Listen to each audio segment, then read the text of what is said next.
এসেই যখন পড়েছেন 1 সেকেন্ডের জন্য থামুন। আজকে আমরা আমাদের ব্রেনকে শক্তিশালী করার জন্য কিছু কার্যকর উপায় আপনাদের সামনে উপস্থাপন করব।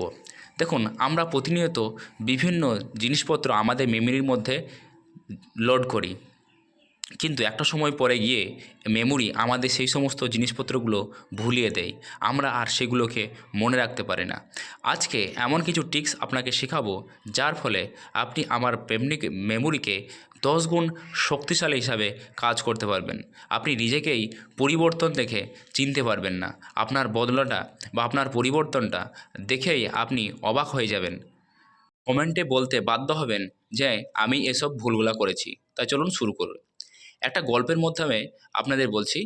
ধরেন একজন ব্যক্তি প্রতিদিন নির্দিষ্ট সময় পর পর সে কিন্তু সমস্ত কিছু রেডি করে নিজেকে প্রিপেয়ারিং করে থাকে, কিন্তু এক্সাম হলে যখনই যায় তখন সে সব কিছু ভুলে যায়, যেমনটা আপনার সাথে হয়ে থাকে। একইরকমভাবে এই ব্যক্তির সাথেও একই ঘটনা ঘটতে থাকে। হঠাৎ একদিন তার মনে হলো কেন এমন হচ্ছে, যে আমি সব কিছুই পড়ছি কিন্তু এক্সাম হলে গিয়ে আমি কেন এত কম নম্বর পাচ্ছি, কেন আমি সব কিছু ভুলে যাচ্ছি। এই ভুলের সমাধান হিসাবেই আমরা আজকের এই উপায়টা নিয়ে এসেছি। অবশ্যই ভিডিওটা প্রথম থেকে শেষ পর্যন্ত দেখবেন।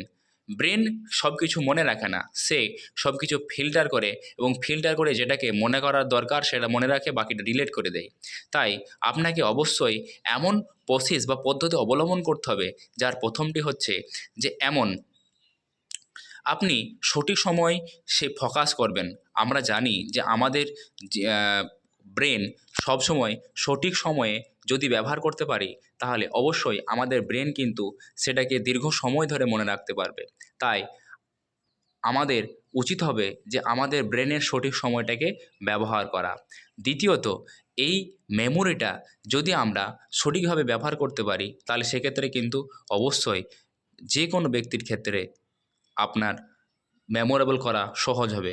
দ্বিতীয় পদ্ধতি কি, বড় জিনিসকে ছোট ছোট ভাগ করে ভাঙুন, তারপরে সেটা শেখার চেষ্টা করুন। একটা বড় চ্যাপ্টার, সেটাকে যদি আপনি খুব সহজেই মনে করেন যে আমি এটা নিয়ে চলে যেতে পারবো, তাহলে সেটা কিন্তু সম্ভব নয়। তাই আপনাকে উচিত হবে যে এই বড় চ্যাপ্টারটাকে কয়েকটা অংশে ভাঙা, এবং সেই অংশের ছোট ছোট অংশ টুকরো করে সেটাকে ভালোভাবে মেমোরেবল করা, এবং তারপর সেটাকে রিভাইজ করা, এবং এরপর আপনার মেমোরি সেই পড়াটা সম্পূর্ণভাবে মনে রাখতে পারবে। তাই আপনার উচিত হবে যে তৃতীয় পদ্ধতিটি ভালো করে দেখা। শুধু পড়বেন না, নিজেকে পরীক্ষা করুন যে আপনি যেটা করেছেন বা পড়েছেন সেই পড়াটা সম্পূর্ণ আপনার মনে আছে কিনা। এজন্য আপনি চোখ বন্ধ করে খুব ভালো করে সেটাকে মনে করার চেষ্টা করুন। এরপরে আপনি সেটা পরীক্ষার মাধ্যমে নিজেকে যাচাই করুন যে আসলে আপনি সেটা শিখতে পেরেছেন কিনা। যদি আপনি শিখতে পারেন, তাহলে অবশ্যই তার পরবর্তী চ্যাপ্টারে এগিয়ে যান, আর নচেত সেটাকে আরও 2-1 বার পড়তে থাকুন। চতুর্থ, বিশ্রাম আসল রহস্য পড়া মুখস্থ রাখার জন্য। আপনাকে অবশ্যই নিয়মিত নির্দিষ্ট সময় পর পর বিরতি নিতে হবে, অর্থাৎ আপনার ব্রেনকে রেস্ট দিতে হবে। আমরা যখন ঘুমিয়ে যাই তখন কিন্তু আমাদের ব্রেন সঠিকভাবে কাজ করে। তাই আমাদের ব্রেনের টেস্ট দেওয়ার জন্য আমাদের কিন্তু ঘুম যথেষ্ট প্রয়োজন রয়েছে। পঞ্চম রয়েছে, যত বেশি ইন্দ্রিয় তত বেশি শক্তিশালী মেমোরি। যদি আপনি কিছু জিনিস দেখেন, শুনেন, লিখেন, এবং তার মধ্যে দিয়ে নিজের মেমোরিটাকে শক্তিশালী করার চেষ্টা করেন, তাহলে সেক্ষেত্রে কিন্তু আপনার অবশ্যই বিষয়টা আরও বেশি সময় ধরে মনে থাকবে। এই জন্য আপনি ভিজুয়ালি সমস্ত জিনিসগুলোকে ভাবার চেষ্টা করুন, এবং গুরুত্বপূর্ণ বিষয়গুলোকে মনে রাখার চেষ্টা করুন।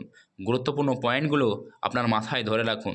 এতে আপনার পরীক্ষার সময় সেই গুরুত্বপূর্ণ পয়েন্টগুলো আপনার মাথায় এলে আপনি বাকি অংশটা নিজের মতো করে লিখেও অনেক সময় ভালো নম্বর পেতে পারেন।